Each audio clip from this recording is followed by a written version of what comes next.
সম্মানিত দিনদার পরহেজগার মুসলিমবৃন্দ, আসসালামু আলাইকুম ওয়া রাহমাতুল্লাহি ওয়া বারাকাতুহু। মহান আল্লাহ সুবহানাহু ওয়া তাআলার দরবারে অসংখ্য অগণিত শুকরিয়া জানাচ্ছি যে রব্বুল আলামিন আজকের এই পবিত্র জুমার দিনে সালাতুল জুমা আদায় করার জন্য আমাদেরকে আল্লাহ তাআলার ঘরে এসে যথাসময়ে বসার তৌফিক দিয়েছেন। মহাগ্রন্থ আল কোরআনে কারীম থেকে সংক্ষিপ্ত পরিসরে কিছু কথা বলা এবং শোনার জন্য আমাদেরকে বাছাই করেছেন। এজন্য আমরা আল্লাহর দরবারে শুকরিয়া জানাচ্ছি, আলহামদুলিল্লাহ। পাশাপাশি অসংখ্য দুরূদ এবং সালাম পেশ করছি আমাদের নবী সাইয়্যিদুল মুরসালিন খাতামুন নবিয়্যিন মুহাম্মদুর রাসূলুল্লাহ সাল্লাল্লাহু আলাইহি সাল্লামের প্রতি।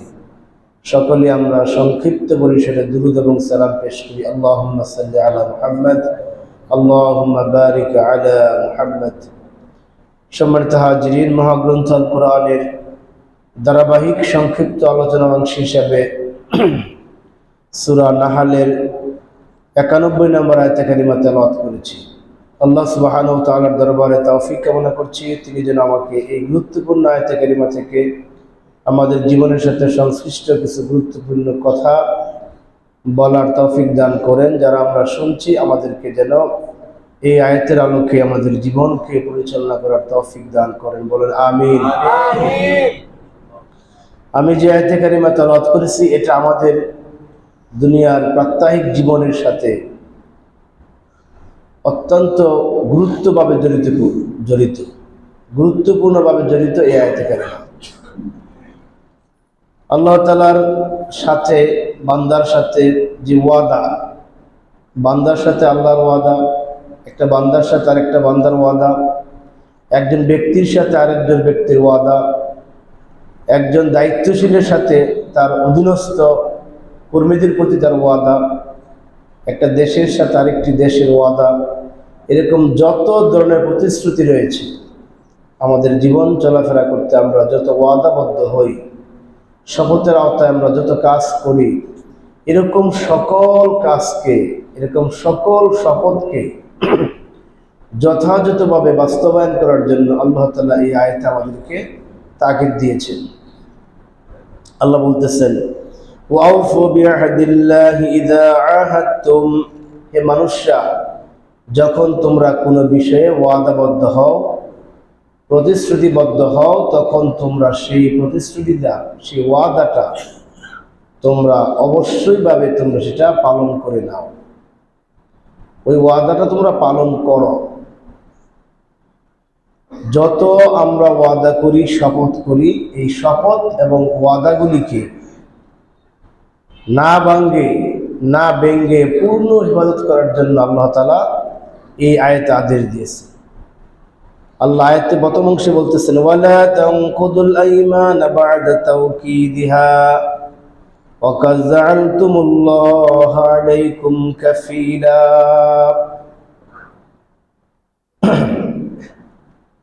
তোমরা তাকিদ সহকারে আল্লাহর নাম নিয়ে যে শপথ করবে, ওই শপথগুলি তোমরা কখনো ভঙ্গ করবে না। সম্মানিত হাজিরিন, এই আয়াতটা আল্লাহ তাআলা যখন নাজিল করেছিলেন তখন মদিনাতে এমন কিছু মুসলমান ইসলাম ধর্ম গ্রহণ করেছিলেন, রাসূলের হাত ধরে বায়াত গ্রহণ করেছিলেন দ্বীনের বিষয়ে পালন করার বিষয়ে, ইসলামের আদেশ এবং নিষেধগুলি মানার ক্ষেত্রে তারা রাসূলের হাত ধরে তারা বায়াত গ্রহণ করেছিলেন। কিন্তু যখনই তারা তাদের প্র্যাকটিক্যাল লাইফে যেতেন তখন সামাজিক চাপ, রাষ্ট্রীয় চাপ, প্রতিবেশীর চাপ, বিভিন্ন কারণে তারা অনেক সময় সেই শপথের আলোকে তাদের জীবনকে তারা চালাতে পারছিলেন না। তখন আল্লাহ তাআলা এই আয়াতের মাধ্যমে বলে দিলেন, ওয়াউফু বিআহদিল্লাহি ইযা আহাদতুম, যখন তোমরা আল্লাহকে হাজির নাজির রেখে, আল্লাহকে সাক্ষী রেখে রাসূলের হাত ধরে তোমরা বায়াত গ্রহণ করেছ, তখন তোমরা সেই ওয়াদাকে ভঙ্গ করার ব্যাপারে তোমরা সতর্ক হও।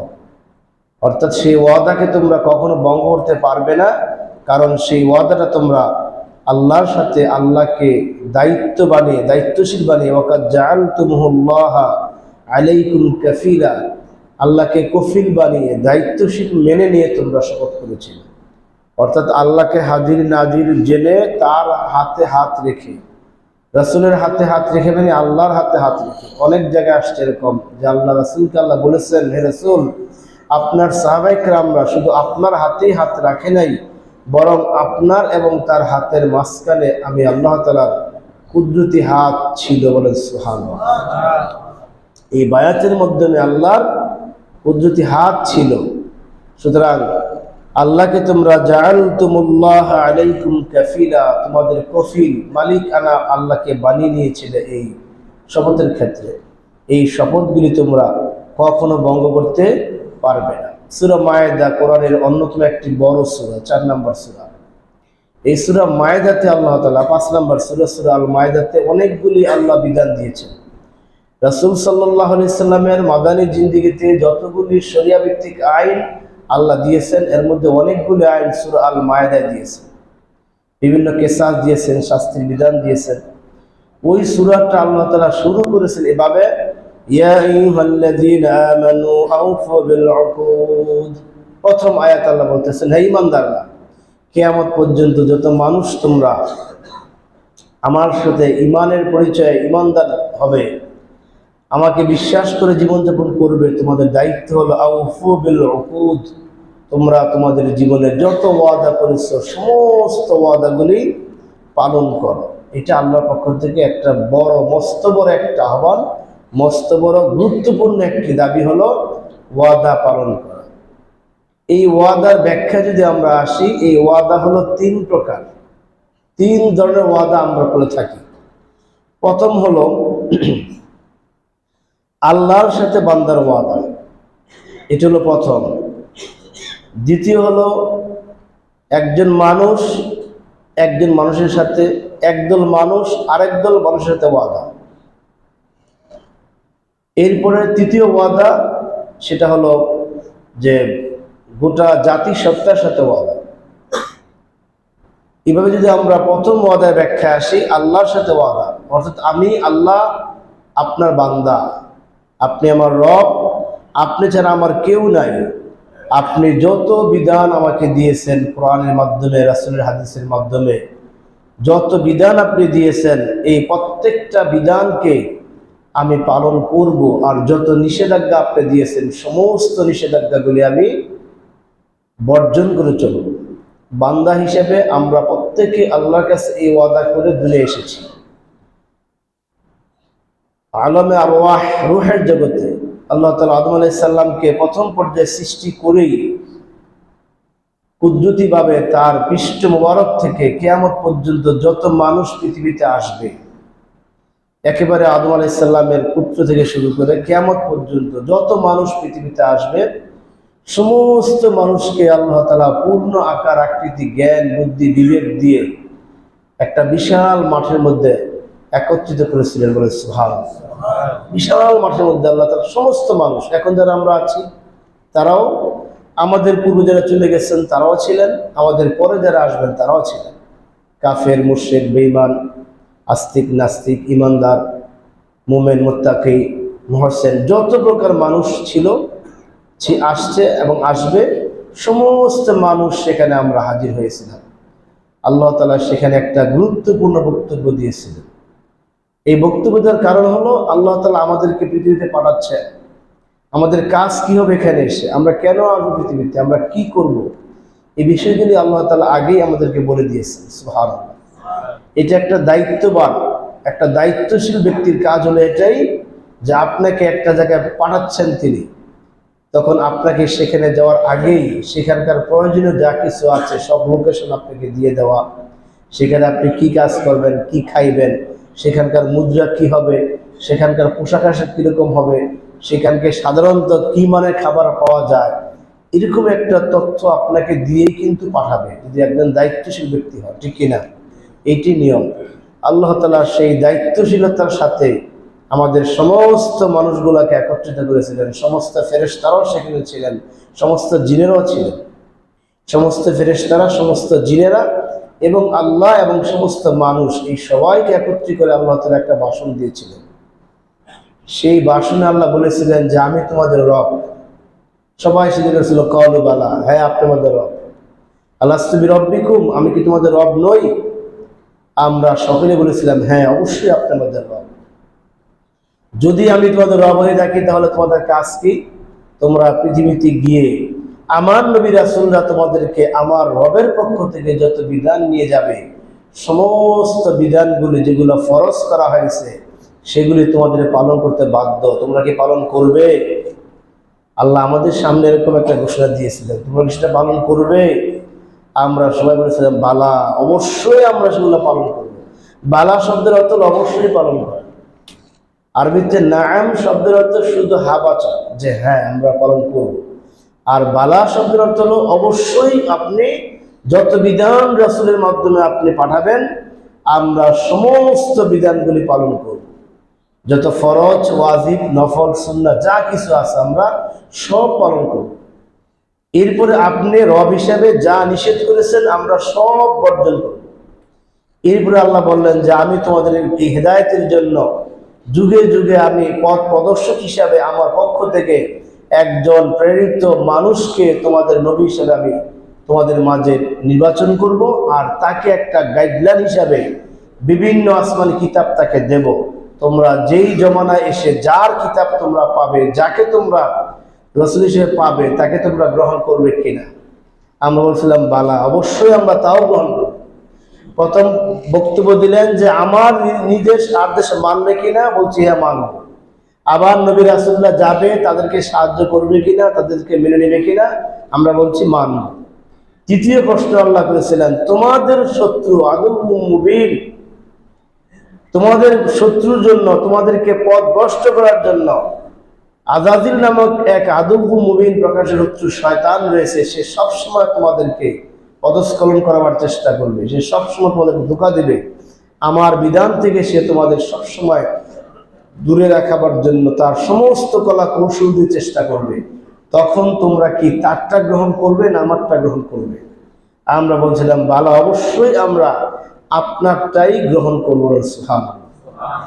আমরা এইভাবে আল্লাহর সাথে প্রাথমিক পর্যায়ে সেই ওয়াদা গ্রহণ করার মাধ্যমে আমরা এই পৃথিবীতে এসেছি, যে আমাদের জন্ম থেকে মৃত্যু পর্যন্ত যত বিধান আপনি দিবেন আমরা সব গ্রহণ করব। যত নিষেধাজ্ঞা, যত নিষিদ্ধ বিষয় আছে আমরা সব বর্জন করব। আমি, আপনি, আমরা সবাই ওই দিন ওই ময়দানে হাজির থেকে আল্লাহর দরবার এই ওয়াদা বদ্ধ হয়েই দুনিয়াতে এসেছি। বলেন সুবহানাল্লাহ। এই ওয়াদাটা আল্লাহ তাআলা আমাদেরকে স্মরণ করা দিচ্ছেন সূরা আহজাবের 15 নম্বর আয়াতে।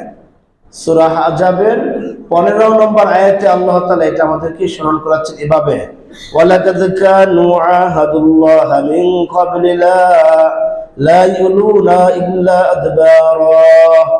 ইতিপূর্বে তোমরা আমার সাথে ওয়াদা করেছিলে, যে ওয়াদাটা তোমরা কখনো লঙ্ঘন করবে না বলে তোমরা বলেছিলে। তার মানে ওই যে আলমে আরো হাতে আল্লাহ সূরা আহজাবের মাধ্যমে আমাদেরকে জানাই দিলেন যে ইতিপূর্বে তোমরা পৃথিবীতে আসার পূর্বে আমি আল্লাহর নিকট ওয়াদায় আবদ্ধ ছিলাম যে আমার কোনো একটা ওয়াদা তোমরা ইল্লা আদবারা, ওয়াদার পৃষ্ঠ প্রদর্শন করবে না, কোনো একটা প্রতিশ্রুতি ভঙ্গ করবে না।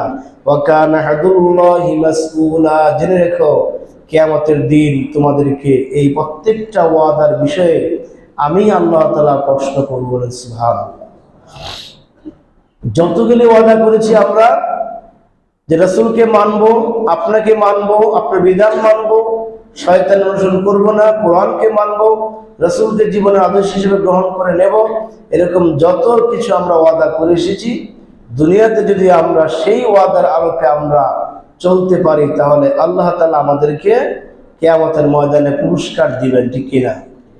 আর যদি আমরা সেই ওয়াদা ভঙ্গ করি, আল্লাহর বিধানকে না মেনে নিজের মন মতো বিধান অনুযায়ী চলি, রাসূলকে আদর্শ, রাসূলের আদর্শ গ্রহণ না করে পৃথিবীতে অন্য কারো আদর্শ গ্রহণ করি, রাসূলের আদর্শকে আল্লাহর জীবনে বাস্তবায়ন করার চেষ্টা না করে অন্য মানুষের আদর্শ বাস্তবায়ন করার চেষ্টা করি, তাহলে কিয়ামতের ময়দানে আমরা হব চরম ক্ষতিগ্রস্ত। বলেন নাউজুবিল্লাহ। এই আল্লাহর সাথে কৃত ওয়াদা যে ব্যক্তি ভঙ্গ করবে সে ব্যক্তি কিয়ামতের ময়দানে চরম ক্ষতিগ্রস্ত হবে। সূরা বাকারার 27 নম্বর আয়াতে আল্লাহ বলতেছেন, আল্লাযীনা ইয়ানকুদুনা আহাদাল্লাহ, আল্লাযীনা ইয়ানকুদুনা আহদাল্লাহি মিন বাদি মা মিসাকা, যে ব্যক্তি আল্লাহর সাথে আল্লাহর নাম নিয়ে চূড়ান্ত ওয়াদা করার পর, অঙ্গীকার করার পর, ইয়ানকুদুনা সেটাকে ভেঙে ফেলে। আল্লাহর সাথে যে চূড়ান্ত ওয়াদা আমরা করে এসেছি সেটা একটা পাকাপোক্তা ওয়াদা ছিল। কিরকম পাকাপোক্তা? আল্লাহ তাআলা সূরা আরাফের 172 নম্বর আয়াতে সেই কথাগুলো বলেছেন যে তোমরা নিজেরাই কিন্তু সাক্ষী। আমরা যখন একদল হা বললাম, সবাই হা বললাম, তখন আমরাই কিন্তু আবার সাক্ষী যে আমরা হা বলেছি। এরপরে ফেরেশতারা সাক্ষী আছেন, সমস্ত জিনেরা সাক্ষী ছিল, সবাই সাক্ষী ছিল। আল্লাহ বলেন এই চূড়ান্তভাবে আমাকে তোমরা সাক্ষী রেখে, তোমাদেরকে সাক্ষী রেখে তোমরা চূড়ান্তভাবে ওয়াদাবদ্ধ হয়েছ, এখন সেটা যদি ভঙ্গ করো, উলাইকা হুমুল খাসিরুন, তারা হবে ক্ষতিগ্রস্ত। আয়াতের শুরুতে বলতেছেন আল্লাযীনা ইয়ানকুদুনা আহদাল্লাহি মিন বাদি মিসাকি, আল্লাহর নাম নিয়ে আল্লাহর সাথে যারা চূড়ান্ত অঙ্গীকারে ওয়াদাবদ্ধ হবে, তারা যদি সেই ওয়াদাটা ভঙ্গ করে ফেলে, আয়াতের শেষে বলতেছেন উলাইকা হুমুল খাসিরুন, তারা হলো চরম ক্ষতিগ্রস্ত। বলেন নাউযুবিল্লাহ। এবার ক্ষতিগ্রস্ত কিরকম ক্ষতিগ্রস্ত হবে, এটা আবার সূরা আল ইমরানের ৭৭ নম্বর আয়াত আল্লাহ স্পষ্ট করেছেন যে ব্যক্তিরা আখিরাতের ক্ষতিটা কিরকম হবে। আপনারা জানেন যে দুনিয়ার ক্ষতিটা এটা ক্ষণস্থায়ী ক্ষতি, এটা আবার পুষিয়ে নেওয়া যায়। আপনি ব্যবসা করতেছেন, এক সময় অনেক মন্দার কারণে লস হয়েছে, বিভিন্ন কারণে আপনি লস খেয়েছেন, আল্লাহ চাহে তো এটা আবার আপনি কিছুদিন পর এটা রিকভারি করা সম্ভব। আপনার স্বাস্থ্য হানি হয়েছে, অসুখ বিসুখের কারণে আপনার ওজন ওয়েট অনেক কমে গেছে, এটা আবার ভালো খাবার খাদ্য গ্রহণ করার মাধ্যমে সেই স্বাস্থ্য ফিরিয়ে আনা সম্ভব। এরকম দুনিয়ার লসগুলি পোষানো যায়, কিন্তু আখিরাতের ক্ষতি যেটা হবে ওইটা কখনো পোষানো সম্ভব নয়, ঠিক কিনা? আখিরাতে ওই ব্যক্তি সবচেয়ে বেশি হতাশাগ্রস্ত হবে, সবচেয়ে বেশি দরিদ্র হবে, সবচেয়ে বেশি গরিব হবে ওই ব্যক্তি যে ব্যক্তি আখিরাতে দেখবে তার কোনো আমলনামা নাই, সব নষ্ট হয়ে গেছে। বলেন নাউযুবিল্লাহ। সে সবচেয়ে বড় ক্ষতিগ্রস্ত হবে। সূরা আল ইমরানের এই ৭৭ নম্বর আয়াতে আল্লাহ বলতেছেন ইন্নাল্লাযীনা ইয়াশতারুনা বিআহদিল্লাহি ওয়া আইমানিহিম সামানান কলিলা, যে ব্যক্তিরা বিক্রয় করে ফেলবে আল্লাহর সাথে যে ওয়াদা করছে সেই ওয়াদা, সামানান কলিলা, সামান্য অল্প বিনিময়ে। অর্থাৎ আল্লাহর সাথে আপনার একটা ওয়াদা ছিল, এই ওয়াদাটা দুনিয়ার একটা স্বার্থের কারণে, দুনিয়ার সামান্য কিছু প্রাপ্তির কারণে আপনি ওই ওয়াদাটা আপনি ভেঙে দিলেন, বিক্রি করে দিলেন। আল্লাহর ভাষায় উলাইকা লা খালাকা লাহুম ফিল আখিরাহ, আখিরাতে ওই ব্যক্তির জন্য কিচ্ছু থাকবে না। বলেন নাউযুবিল্লাহ। এই দুনিয়ার একটা সুযোগ সুবিধার জন্য একজন ব্যক্তি সারা জীবন মিথ্যা কথা বলল, দুনিয়ার একটু সামান্য সুযোগ সুবিধার জন্য মানুষকে ঠকালো, দুনিয়ার সামান্য সুযোগ সুবিধা গ্রহণ করার জন্য প্রতিপক্ষকে সবসময় গায়েল করলো। এভাবে যারা বিভিন্নভাবে আল্লাহর সাথে কৃত ওয়াদাকে ভঙ্গ করবে, আল্লাহ বলতেছেন তুমি দুনিয়ার সামান্য কিছু পাওয়ার জন্য যাই কিছু করলা, এটা আমি আল্লাহর নিকট একেবারেই সামান্য। দুনিয়াতে তোমার কাছে অনেক কিছু হতে পারে। মনে করেন যে একজন বিচারক, তিনি ন্যায় চেয়ারে বসেছেন, ন্যায় রায় দিবেন। এখন তাকে পদায়নের জন্য, প্রমোশন দেওয়ার জন্য সরকারের পক্ষ থেকে বাড়তি আরো অনেক সুযোগ সুবিধা দেওয়ার জন্য সরকার পক্ষ থেকে রায় লিখে দিছে। এই মামলার কি রায় হবে ওইটা দেখার বিষয় নয়, সরকার তোমাকে যা লিখে দিয়েছে তুমি সেই রায়টা পেশ করো। এখন এই রায়টা পেশ করার কারণে সরকার পক্ষ খুশি হয়ে তাকে অনেক বড় পদমর্যাদা দিলেন, অনেক সুযোগ সুবিধা দিলেন, রাষ্ট্রীয় অনেক ভালো ভালো পোস্ট পজিশন তাকে দিলেন। এই যে সে অনেক কিছু পাইল, আল্লাহর ভাষায় এটা হলো সামানান কালিলা, একেবারেই সামান্য বিষয়।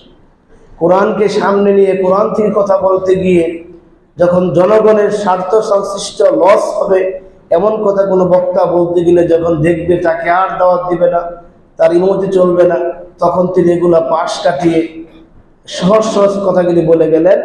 এই যে আল্লাহর একটা সত্য তথ্যকে গোপন করলেন, এই গোপন করে তিনি যে দুনিয়াবি সামান্য সুযোগ সুবিধা নিলেন, তার দৃষ্টিতে অনেক সুযোগ সুবিধা হলো এটা, আল্লাহর দৃষ্টিতে আল্লাহ বলতেছেন সামানান কালিলা। আল্লাহ বলতেছেন যে ব্যক্তির এরকম সত্য গোপন করবে, আল্লাহর সাথে কৃত ওয়াদাকে ভঙ্গ করবে, আখিরাতে তার ক্ষতিগ্রস্ত। কি ক্ষতি হবে? উলাইকা লা খালাকা লাহুম ফিল আখিরাহ, আখিরাতে তার কোনো অংশ থাকবে না। ওয়ালা ইউকাল্লিমুহুমুল্লাহ, আখিরাতে আল্লাহ তাআলা তার সাথে কথা বলবেন না, বলেন নাউজুবিল্লাহ। বলবে আল্লাহ এই যে আমি তোমার জন্য কত রোজা রেখেছি, কতবার হজ করেছি, কত উমরা করেছি, কত নফল আমল করেছি, কত যাকাত দিয়েছি, কতবার আমি রাত্রে জেগে তাহাজ্জুদ পড়েছি, কতবার আমি তোমাকে সিজদা দিয়েছি, আল্লাহ আমার এগুলো গ্রহণ করো। আল্লাহ বলেন লা ইউকাল্লিমুল্লাহ, আল্লাহ তার সাথে ওই দিন কথা বলবেন না। শুধু কথা তো দূরের কথা, ওয়ালা ইয়ানজুরু ইলাইহিম, আল্লাহ তার দিকে তাকাইবেন না, বলেন নাউজুবিল্লাহ। তখন আপনি আমি যদি এই অবস্থা হয়ে যায়, কত অসহায় হবে আমরা। একটু চিন্তা করে দেখেন, যে আল্লাহর জন্য এত কিছু কষ্ট করলাম, এত কিছু করে আল্লাহর রেজাবন্দি হাসিল করার চেষ্টা করলাম, কিয়ামতের ময়দানে আল্লাহর সাথে কৃত ওয়াদা ভঙ্গ করার কারণে যদি আল্লাহ আপনার দিকে না তাকায়, কথা না বলে, তাহলে কেমন হবে? এরপরে বলতেছেন ওয়ালা ইউযাক্কিহিম, এই মানুষটাকে আল্লাহ পবিত্র করবেন না, বলেন নাউজুবিল্লাহ। সে থাকবে নাপাক। ওয়ালাহুম আযাবুন আলীম, চূড়ান্ত ক্ষতি হলো, তাকে আল্লাহ তাআলা কঠিন শাস্তিতে পাকড়াও করবেন, নাউজুবিল্লাহ। কেন? আল্লাহর সাথে সেই ওয়াদাগুলিকে ভঙ্গ করার কারণে। এজন্য দুনিয়ার এই সামান্য প্রাপ্তির জন্য কোনো ব্যক্তি যাতে আল্লাহর সাথে কৃত ওয়াদা লঙ্ঘন না করেন, সেটা আরো অনেক জায়গায় আল্লাহ তাআলা সে আহ্বান করেছেন। সূরা নাহলের এই সূরার পরবর্তী 95 নম্বর আয়াতে আল্লাহ বলতেছেন ওয়ালা তাশতারু বিআহদিল্লাহি সামানান কলিলা, এই দুনিয়ার সামান্য প্রাপ্তির জন্য আল্লাহর সাথে কৃত ওয়াদাকে তোমরা ভঙ্গ করো না, বিক্রি করে দিও না। ইন্নামা ইনদাল্লাহি হুয়া খায়রুল লাকুম ইন কুনতুম তা'লামুন, যদি তোমরা উপলব্ধি করতে পারো, তাহলে এই দুনিয়ার এই সামান্য বস্তুকে ত্যাগ করে তোমরা আল্লাহর সন্তুষ্টি অর্জন করে আদালতে আখিরাতে হাজির হতে পারলে আল্লাহ তোমাদেরকে যা দিবেন সেটা হবে দুনিয়ার তুলনায় অনেক উন্নত মানের, অনেক ঊর্ধ্বের, অনেক কল্যাণের। বলেন সুবহানাল্লাহ। এই জন্য আমরা আল্লাহর সাথে যত কৃত ওয়াদা করে এসেছি, আল্লাহর সমস্ত ওয়াদাগুলি আল্লাহ তাআলা কোরআনে দিয়েছেন, ঠিক কিনা? সমস্ত ওয়াদাগুলি হাদিসের মাধ্যমে দিয়েছেন, সমস্ত ওয়াদাগুলি উলামায়ে কেরামরা সারা জীবন আপনাদের দরবারে ওয়াজ নসিহত করে শোনাচ্ছেন। এজন্য আমরা কোরআন থেকে যত অঙ্গীকার আমরা পাবো, যত বিধান পাবো, সবগুলি গ্রহণ করব। যেগুলা করতে বলেছেন সেগুলা করব, যেগুলা নিষেধ করেছেন সেগুলো থেকে আমরা দূরে থাকবো। তাহলে আমরা আল্লাহর সাথে কৃত ওয়াদা আমরা পালন করতে পারবো, ঠিক কিনা? এটা হলো বিআহদিল্লাহিল প্রথম স্তর, যে তোমরা ওয়াদা ভঙ্গ করো না। এই ওয়াদার প্রথম স্তর হলো, সংক্ষিপ্ত আকারে বললাম, সেটা হলো আল্লাহর সাথে কৃত ওয়াদা। 2 নাম্বার যেটা বলছিলাম সেটা হলো একজন ব্যক্তি আরেকজন ব্যক্তির সাথে ওয়াদা, এক দল আরেক দল ব্যক্তির সাথে ওয়াদা।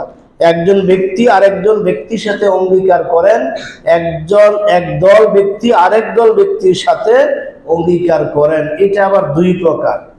1 নম্বর অঙ্গীকার হলো সরাসরি আল্লাহর নাম নিয়ে, সরাসরি আল্লাহর নাম নিয়ে কসম খাওয়া, যে এই মনে বলা, যেমন একজন ব্যক্তি আরেকজন ব্যক্তিকে গ্রহণ করলো বিয়ের মাধ্যমে। আমরা যে আকদ, নিকাহ, এই শব্দের অর্থ হলো আকদ, অঙ্গীকারবদ্ধ হওয়া। একজন পুরুষ আর একজন স্ত্রীর সাথে এই মর্মে অঙ্গীকারবদ্ধ হয় যে আজকের পর থেকে, এই বিসমিল্লাহ কবুল বলার পর থেকে এই মহিলাটা আমার অধীনে চলে আসবে, তার যাবতীয় দেখাশোনা, রক্ষণাবেক্ষণ, তার যা প্রয়োজন হবে, সে আমার স্ত্রীর পূর্ণ মর্যাদা পেয়ে সে আমার সম্পদের অংশীদার হবে, আমার ফ্যামিলির একজন অন্যতম গুরুত্বপূর্ণ সদস্য হবে। এটা একটা চুক্তি আমরা করি ব্যক্তি পর্যায়ে, হয় কি না? এটা একটা, এই আকদ, যে নিকাহ বলা হয়, এই আকদের হলো একটা চুক্তি। এই শব্দগুলি যে আমরা পাঠ করি, 2 জন সাক্ষীর সাক্ষাতে যে শব্দগুলো বলি আমরা, এখানে যে কবুল বলা হয়, এখানে প্রত্যক্ষভাবে 2 জন সাক্ষী আছেন আর আল্লাহ সাক্ষী আছেন। আল্লাহকে সাক্ষী রেখেই একজন পুরুষ একজন মহিলাকে, একজন মহিলা একজন পুরুষকে গ্রহণ করে থাকেন। এটা হলো একটা পর্যায়, সরাসরি আল্লাহর নাম নিয়ে। আবার আমরা দেখি ইসলামী সংগঠনের নেতাগুলো যখন শপথ নেন, আমাদের আমিরে জামাত যখন শপথ নেন, আপনারা দেখছেন সেখানে বলছেন যে আমি মোহাম্মদ শফিকুর রহমান পিতাই, আমি আল্লাহকে হাজির নাজির জেনে আমি সাক্ষী, আমি ওয়াদা করছি যে। এটাই আমাদের সংগঠনের সমস্ত পর্যায়ে দায়িত্বশীলের ওয়াদার সিস্টেম এটাই। একবারে জেলা আমির, থানা আমির, ইউনিয়ন আমির, ওয়ার্ড সভাপতি, কেন্দ্রীয় আমির, মজলিসের সদস্য, যত পর্যায়ে আমাদের সংগঠনের যত স্তর রয়েছে, প্রত্যেক স্তরের নেতারা আমরা এটা বলেই শপথ নেই যে আমি আল্লাহকে সাক্ষী রেখে এই বলে শপথ নিচ্ছি, এজন্যই আমাদের নেতারা শপথ নেওয়ার সময় এরা দু চোখ দিয়ে পানি বের হয়, এদেরকে ধরে ধরে শপথ নেওয়া তো হয়, ঠিক কিনা? যারা দেখছেন বা যারা জানেন। আর অন্যদের ক্ষেত্রে এইসব লাগে না, কারণ ওইখানে আল্লাহকে নিয়ে শপথ করা হয় না। এভাবে যখন একজন ব্যক্তি সরাসরি আল্লাহর নাম নিয়ে শপথ করবে, ওই শপথটা যদি ভঙ্গ করা হয় তাহলে আল্লাহ বলতেছেন উলাইকা হুমুল খাসিরুন, এই ব্যক্তি কিয়ামতের দিন ক্ষতিগ্রস্ত হবে। এটা হলো এক প্রকার শপথ, যে মানুষ মানুষের সাথে, একজন ব্যক্তি একটা দলের সাথে, এটা হলো এক প্রকার, যে ডাইরেক্ট আল্লাহর নাম নিয়ে শপথ, একবার আল্লাহকে হাজির নাজির জেনে আল্লাহর সাথে আল্লাহকে সাক্ষী রেখে আল্লাহ নামে আমি কসম খাচ্ছি, এক ডাইরেক্ট বলা। আর দ্বিতীয় পর্যায়ে হলো আকার ইঙ্গিতে আল্লাহ নাম উচ্চারণ করা। ডাইরেক্ট আল্লাহ নামে কসম খাচ্ছি এরকম না, আকার ইঙ্গিতে। যেমন আপনি বলতেছেন যে ভাই আমার এই মালটা নেন, ইনশাল্লাহ আপনি এখানে জিতবেন, ঠকবেন না। আপনি কি বলেছেন এখানে? ইনশাআল্লাহ বলেছেন। এইটা যখন বললেন, খরিদ্দার মনে করলো লোকটার ভিতরে আল্লাহর ভয় আছে, যে আলহামদুলিল্লাহ ভাই ব্যবসা দিয়ে বসছি, আমার দোকানে কোনো ভেজাল পণ্য নাই, আপনি যদি নেন মাশাআল্লাহ বরকত হবে, আল্লাহ বরকত দিবেন, আপনি নিয়ে যান। আপনি কিন্তু আল্লাহ নামে কসম খান না, কি বলছেন? ভাই আলহামদুলিল্লাহ আপনি জিতবেন, এই জায়গায় একবার নিষ্কণ্ঠক, একবার টনটনে কাগজ সব নিয়ে যান। অর্থাৎ আপনি প্রতিপক্ষকে এই কাজের প্রতি আকৃষ্ট করার জন্য, আপনার কথাটাকে আরো পোক্তা করার জন্য আপনি বললেন যে আলহামদুলিল্লাহ। দোকানের নাম দিচ্ছে আলহামদুলিল্লাহ এন্টারপ্রাইজ, আছে এরকম? বিসমিল্লাহ এন্টারপ্রাইজ, আছে এরকম? অর্থাৎ এই নামের উদ্দেশ্য কি? উদ্দেশ্য হলো বিসমিল্লাহ এন্টারপ্রাইজ দেখেই পাবলিক ভাববে যে এটা আল্লাহ নাম নিয়ে যখন দোকান দিছে, এই দোকানটার মধ্যে আমি ঠকবো না। এই চিন্তা করে সে আপনার কাছ থেকে মাল নিল। সে এরপরে যদি ঠগে তাহলে আপনি ওয়াদা ভঙ্গ করলেন, যদি সে ঠগে তাহলে আপনি ওয়াদা করলেন, ভঙ্গ করলেন। এভাবে যত কাজ আমরা করি, আমাদের দেশের নেতারা বক্তব্যের শেষে বুঝো হোক না বুঝুক বলে ফেলে ইনশাআল্লাহ, ইনশাআল্লাহ বলে ফেলে কিনা? আমরা দেখছি বিগত সময়গুলোতে নেতারা বক্তব্যের মঞ্চে দাঁড়িয়ে সেই আবু জেহেলের মতো, আবু জেহেল মুহাম্মদ সাল্লাল্লাহু আলাইহি সাল্লামকে যুদ্ধের ময়দানে যাচ্ছে, তাকে হত্যা করবে, সে কাবার গিলাফ ধরে আল্লাহ নিকট দোয়া করে যে আল্লাহ তুমি সহায় হও যাতে আমি সেই যুদ্ধে বিজয়ী হই। বলেন নাউজুবিল্লাহ। আমাদের দেশে এরকম বলছেন যে এই দেশ থেকে আমরা ইনশাআল্লাহ কোরআনকে আমরা রাজনীতি থেকে দূরে সরায় রাখবো। বলেন নাউজুবিল্লাহ। আমরা দেখছি অনেক নেতারা বলছে ইনশাআল্লাহ আমরা দেলোয়ার হোসেন সাঈদী, মুখ সুমুক, মামুনুল হক, এদেরকে আমরা ফাঁসি দেব ইনশাআল্লাহ, এদের বিচার আমরা ইনশাআল্লাহ এই জমিনে করবো। বলছে কিনা এরকম? অর্থাৎ এভাবে যেভাবেই মানুষকে আল্লাহর নাম, আল্লাহর স্মরণ করার মাধ্যমে নিজের বক্তব্যকে পাকাপোক্তা করতে চায়, এটা ডাইরেক্ট আল্লাহর নামে শপথ না হলেও ইনডাইরেক্টলি এটা আল্লাহর নামে হয়ে যায়। এই জন্য আল্লাহর নাম নিয়ে এই সমস্ত শপথের মাধ্যমে মানুষকে ঠকানো, এটা ওয়াদা লঙ্ঘন করার মতোই কবিরা গুনাহ। বলেন নাউজুবিল্লাহ। আপনি বললেন যে ভাই আমি এটা, আমার এই পণ্য সাক্ষী, আমি এটা এত টাকা দিয়ে কিনছি, আপনি যদি এই পরিমাণ লাভ না দেন আমি বিক্রি করবো কিভাবে? এরকম অনেক বলি আমরা। এগুলো বলা ব্যবসার ক্ষেত্রে মোটেই উচিত নয়। এগুলোর পক্ষান্তরে এই আল্লাহর নামে কসম খাওয়া হয়। তাহলে আমরা এই ওয়াদা বিআহদিল্লাহ, ওয়াদার দুইটা পর্যায়ে বললাম।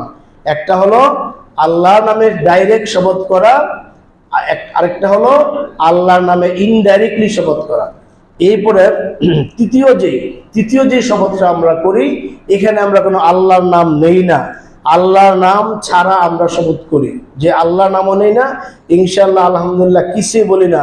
এগুলো হয় দুই ব্যক্তির মধ্যে পারস্পরিক একটা চুক্তি, ব্যবসায়িক চুক্তি হয়, লেনদেনের চুক্তি হয়, ইজারা গ্রহণের চুক্তি হয়, দোকান ভাড়ার চুক্তি হয়, দোকান ব্যবসা কেনার চুক্তি হয়, বিভিন্ন ধরনের ওয়াদা হয়।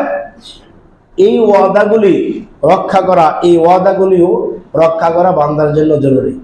আল্লাহর সাথে কৃত ওয়াদা যেরকম ডাইরেক্ট আল্লাহর সাথে করেছি, ওইটা লঙ্ঘন করা যেরকম হারাম, আবার মানুষের সাথে যেগুলো আল্লাহর নাম নিয়ে করেছি ওটা লঙ্ঘন করাও হারাম।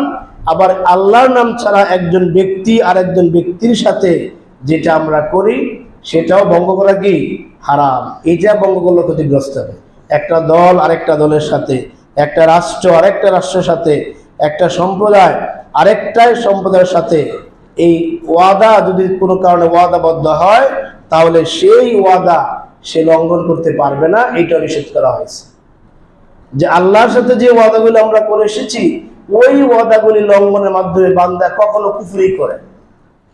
কথা বুঝে আসছে কিনা? ওই যে আলমে আরোহাতে আল্লাহর সাথে যে আমরা ওয়াদা করেছি এই ওয়াদাগুলি লঙ্ঘন করার মাধ্যমে কোনো ওয়াদা লঙ্ঘন করা কুফরি হয়, কোনো ওয়াদা লঙ্ঘন করা শিরকি হয়, যার ফলে সে জাহান্নামী। আবার এই মানুষের সাথে আমরা যে ওয়াদাগুলি করি দুইভাবে, আমরা একটা ব্যক্তিগত পর্যায়ে, একটা সামষ্টিগত পর্যায়ে, একটা আল্লাহর নাম নিয়ে আর একটা আল্লাহর নাম ছাড়া এই যে আমরা ওয়াদাগুলি করি এই ওয়াদাগুলি ভঙ্গের পরিণাম হলো মুনাফিক। কি বলেন? নাউজুবিল্লাহ। মুনাফিকের সঙ্গে আপনি পড়েছেন যে আয়াতুল মুনাফিকি সালাসুন, যে মুনাফিকের আলামত হলো তিনটা।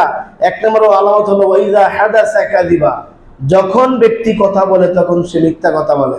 ওয়াইজা ওয়াদা আখলাফা, যখন সে ওয়াদা করে তখন সে ওয়াদা ভঙ্গ করে। এটা একটা মুনাফিকের আলামত।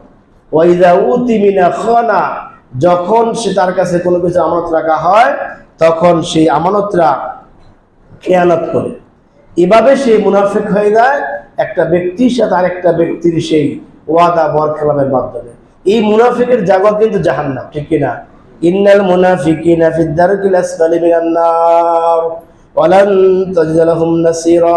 সূরা নিসার 145 নম্বর আয়াতে বলতেছেন এই মানুষের সাথে ওয়াদা ভঙ্গ করে যে মুনাফিকের নীতি অর্জন করলা, এই মুনাফিকের কারণে আল্লাহ তাআলা ওই মুনাফিককে জাহান্নামের একেবারে তলদেশে জায়গা দিবেন। বলেন নাউজুবিল্লাহ। একেবারে নিম্ন দেশে আল্লাহ জায়গা দিবেন। ইন্নাল্লাহা ইয়ালামু মা তাফআলুন, এই আয়াতের শেষ অংশে আল্লাহ আমাদেরকে ধমক দিচ্ছেন, ইন্নাল্লাহা ইয়ালামু মা তাফআলুন। হে আমার বান্দারা, এই ওয়াদা করার মাধ্যমে, ওয়াদা ভঙ্গের মাধ্যমে, ওয়াদা রক্ষার মাধ্যমে যা কিছু তোমরা করছো না কেন আমি আল্লাহ তাআলা অবশ্যই সেটা জানি। বলেন সুবহানাল্লাহ। আল্লাহ আয়াতে শেষে এটা মনে করায় দিলেন যে বান্দা, তুমি যে তোমার আরেক ভাইয়ের সাথে ওয়াদা করছো, তুমি যে আরেকটা মানুষের সাথে ওয়াদা করছো, তুমি যে আমার সাথে ওয়াদা করছো, এই ওয়াদার পিছনে তুমি কি লঙ্ঘন করবা না ওয়াদা রক্ষা করবা?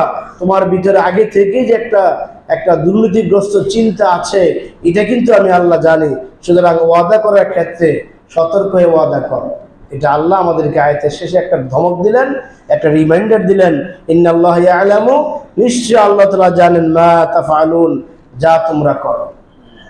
সম্মানিত হাজিরিন, এই ওয়াদা যদি আমরা ভঙ্গ করে ফেলি, যেহেতু আল্লাহ তাআলা ওয়াদা ভঙ্গ করতে নিষেধ করেছেন, এই ওয়াদা ভঙ্গের শাস্তি কি হবে? আল্লাহ তাআলা কিয়ামতের ময়দানে বান্দা দিয়ে কথা বলবেন না, তাকাবেন না, ভুলচ করবেন না, তাকে জাহান্নামে দিবেন।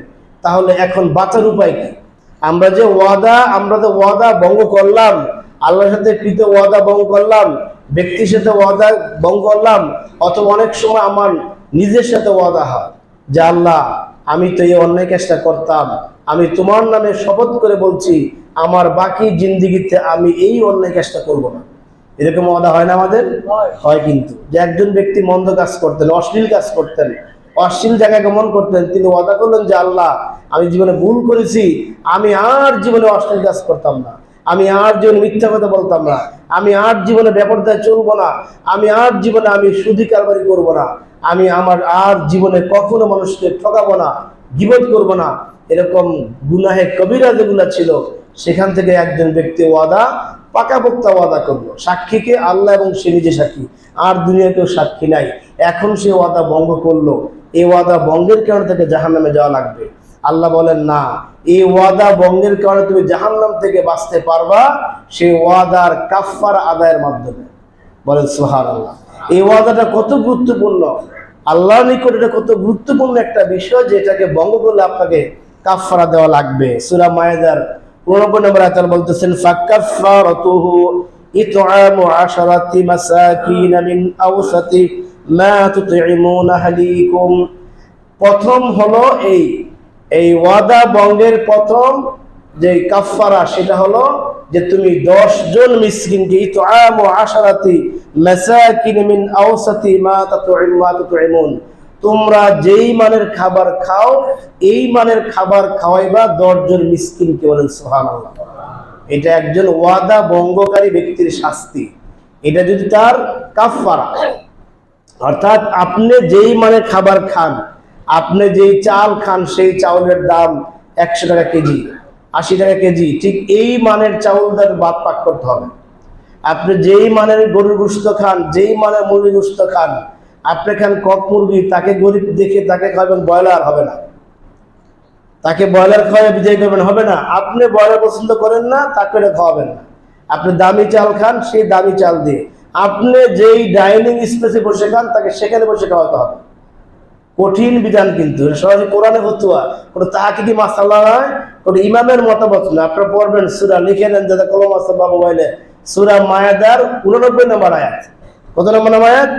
89 নম্বর আয়াতের ফতোয়া, আয়াতের শেষ অংশে আল্লাহ বলতেছেন, তোমার হলো তোমার ফ্যামিলির লোকেরা যেই মানের খাবার খায়, যেখানে বসে খায়, যেই মানের পাক খায়, ঠিক ওই মানের 10 জন মিসকিনকে সম্মানের সাথে দাওয়াত দিয়ে এনে, মিসকিন বলতে অসহায়, সায়েল, যার কিছুই নাই, বাড়িঘর নাই, মানুষের দান দক্ষিণা নিয়ে যারা চলে, এরকম মিসকিন, সাধারণ গরিব না, একেবারে মিসকিন, পথে বসা, যার খোলা আকাশের নিচে তাকে ঘুমাইতে হয়, এরকম মিসকিন যারা আছে, 10 জনকে দাওয়াত দিয়া সম্মানের সাথে খাওয়া দিবা।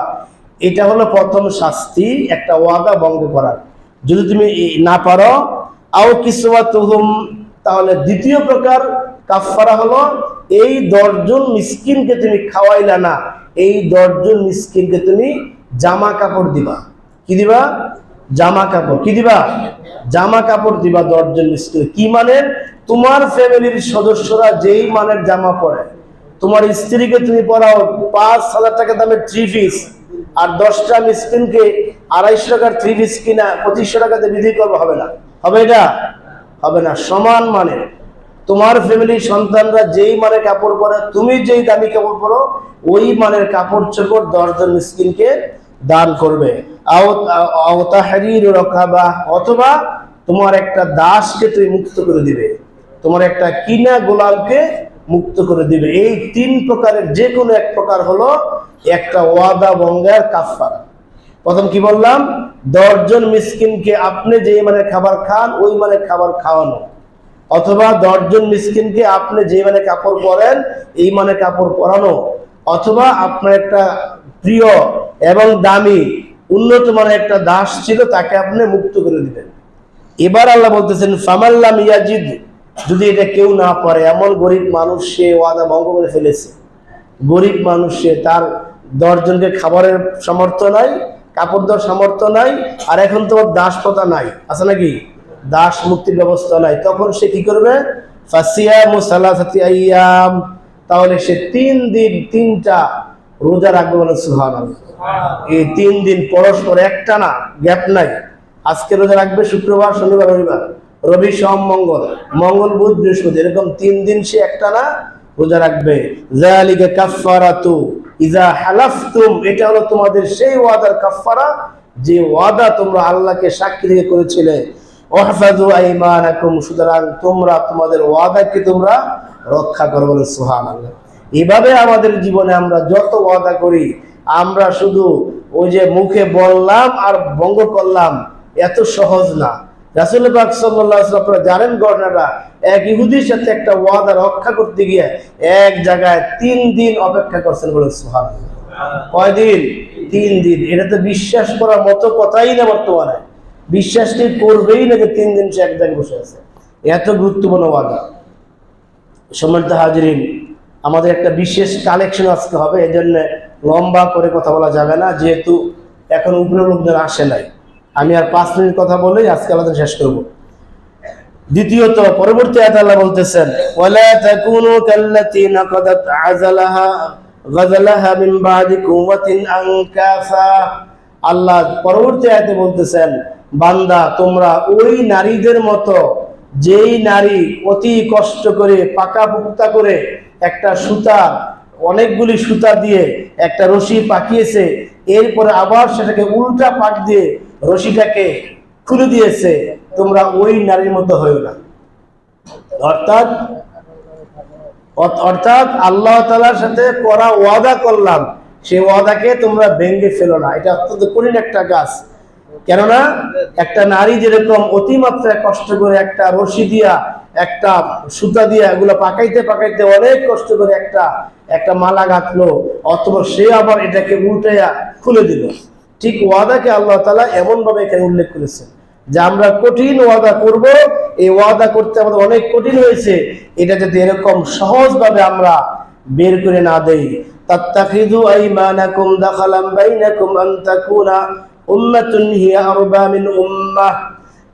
আল্লাহ তাআলা একটা বাস্তব কথা বলতেছেন আমাদের সাথে, যে তোমরা কিছু কিছু বিষয়ে তোমরা নিজেরা শপথ করো, তোমাদের নিজেদের দল শপথ করে, বলা হচ্ছে আন তাকুনা উম্মাতান হিয়া আরবা মিন উম্মাতিন, যে তোমরা তোমাদের দল দেশ পরিচালনা করতে গিয়ে কিছু কিছু শপথ তোমরা করে থাকো শুধুমাত্র তোমাদের লাভের জন্য, ঠিক কিনা?